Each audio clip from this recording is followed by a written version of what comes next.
All right, good afternoon, everybody. Disgruntled USMC here, and we are about to do a quick tutorial on how to add buttons to your dashboard for the Gomez Sim Industries FPE wheel with the touchscreen. I know there's been a couple questions been asked on the forums about it, so I'm going to show you how to add four touchscreen buttons or four buttons for the touchscreen, so that way you can have actions A, B, C, and D right here at your fingertips. So what I have done is I have modified one of the dashboards that I use frequently. This isn't one of my own because I didn't want to play around with one of my own that I'm using right now. I just modified a quick one real quick here. So what we're going to do is I'm going to walk you step by step how to do this, and then hopefully you'll be able to do it on your own thereafter. So first thing we're going to do is go through here and find one of the dashboards that you want to modify. And this is the one that I'm going to modify, so I'm going to go ahead and select it, more, and actually before we even do that, let's first make sure that you go into Dash Studio USB D 80 480 and make sure you enable touchscreen and then click on enable advanced touch mode. All right, this is going to allow you to assign individual areas to your touchscreen. And we're going to be coming back into this screen after we finish putting buttons on there. So once you've clicked on that, let's go back over to dashboards and click on that more button and hit your edit dashboard. So once we have clicked on edit dashboard,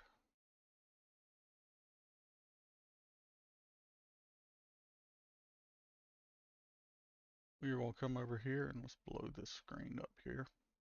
So right now we have a basic dashboard. Now what I've already done is I've already added my four buttons. You just can't see them right now until I pull them back up.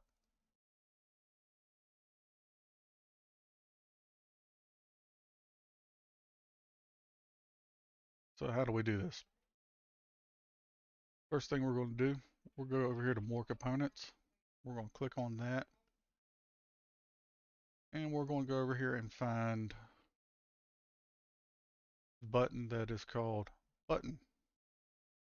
Once you click on button, you're just going to drag it over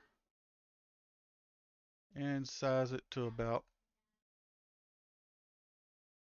a quarter of the screen, about an eighth of the screen. You basically want to do the four quadrants. And you're going to do that for each one of the quadrants. Now you can do 6 buttons and kind of put 2 right there in the center. Move it over here, put 2 in the center, but I've found that the screen itself, the resolution for the touch, really, it's possible, but it works best with just 4. Um, Anything more than that, it really doesn't want to register them as well. So once we have got them put in there, once you get all 4 of your buttons up there, excuse me, what we need to do is start assigning all the information to them. What I mean by that is you need to go over here to the action button or to the action settings over here on the right hand side and going down the list. First thing we need to do is set simulated key press time. Now this is how much time, how much delay the computer is going to take to register your key press. Now we want this to happen instantaneously, so we're going to set that to 0. Now we do want this to register as a key press. We don't want this to register as some other information system. So what we're going to do is we are going to click this little checkbox here.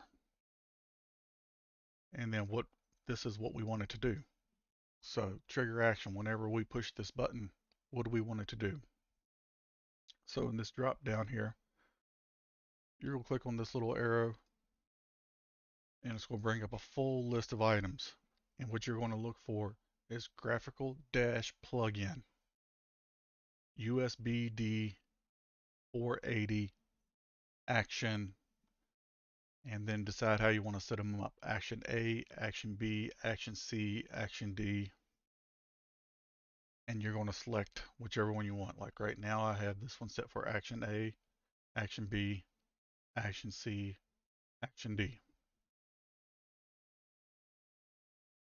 Actually, I'm sorry, I have these two set for previous and next because I don't have Action B and C on this, or Action C and D on this screen. I only have Actions A and B.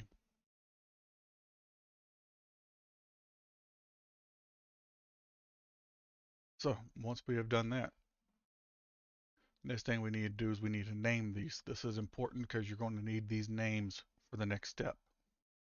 So go in here and name them something very simple, very easy for you to remember. So I went in and I named them my button A, my button B, my button previous, my button next. Again, nice and easy. Go in and type it. Once you type it, hit the enter button. All right, so type it in, hit enter so it saves it.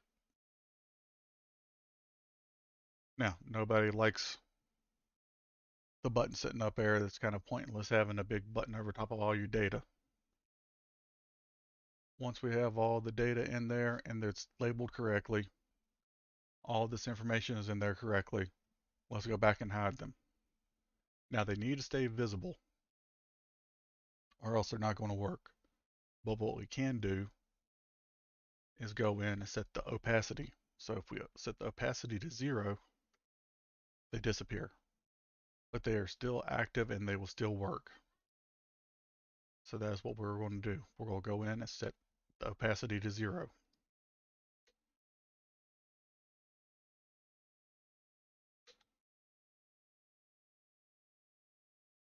Once we set the opacity to 0, we'll go up here to File and we'll click on Save.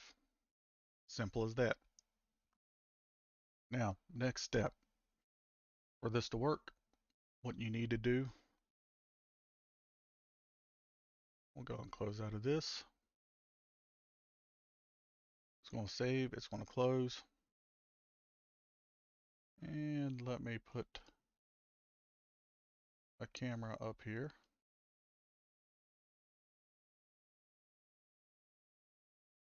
Just drop the camera right there for right now. See if I can zoom in on the camera so that way y'all can see it a little bit better here.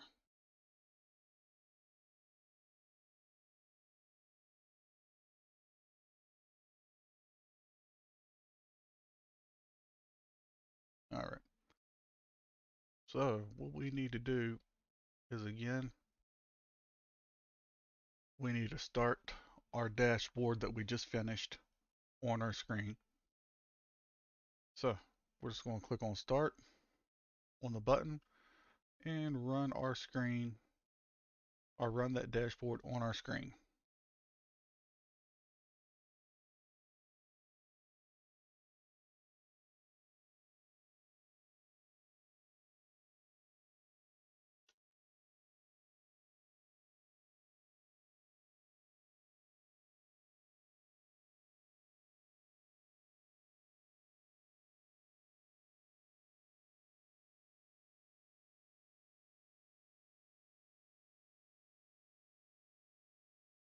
Now we should be not seeing this second screen here.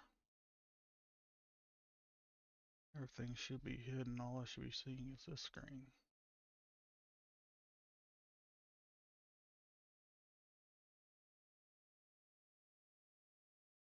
There we go. All right. So now that we have this up, we have to assign these buttons. So to assign the buttons, what we need to do is go down to controls and events. Once we are in controls and events, we have to assign these actual buttons to something now. Because right now they're there, but the computer doesn't know what to do with them. They're just there. So you need to go over here up on the upper right hand corner and click on New Mapping. When you click on New Mapping, if everything is working correctly, if I touch over here on the upper left hand corner, you're going to see right here, there should be something that pops up where it should be saying My Button A. And just like that, it does. You'll see it says My Button A. Now what we want to do is, again, double click, make sure My Button A is selected. And then we're going to scroll down here on the right hand side, or you can type the filter. And I'm just going to type in 480. And I'm going to make sure that I assign this button to USB-D Action 480A. And click OK. And we're going to do the same thing for all 4 of those buttons. So New Mapping.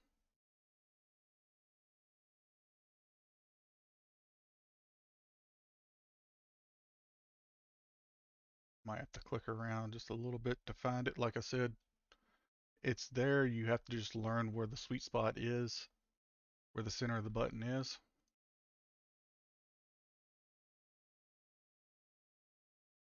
And do the same thing again.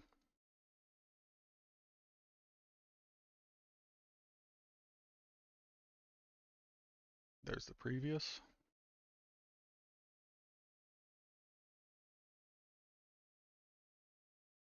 And one more time for the next.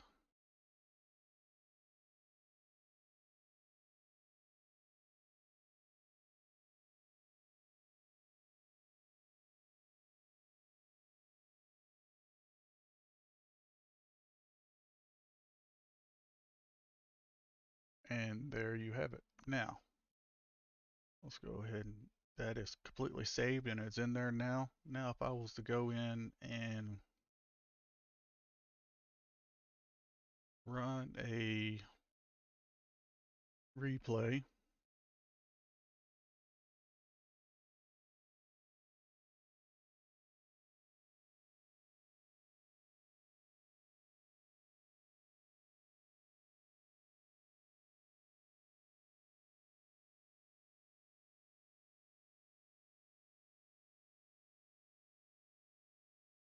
okay, so that one doesn't have me moving. Let me find a replay that has me doing something here. There we go.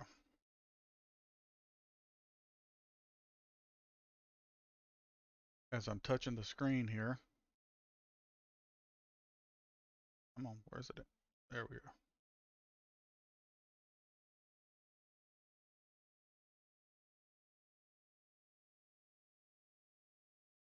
You can see it cycle through the different functions.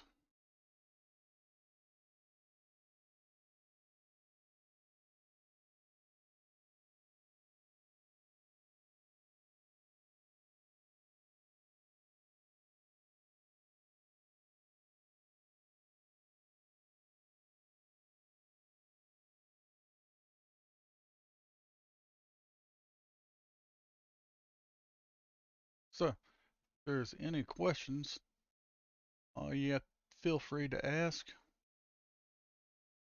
and I will try to help you out. Other than that, this is Disgruntled USMC signing out.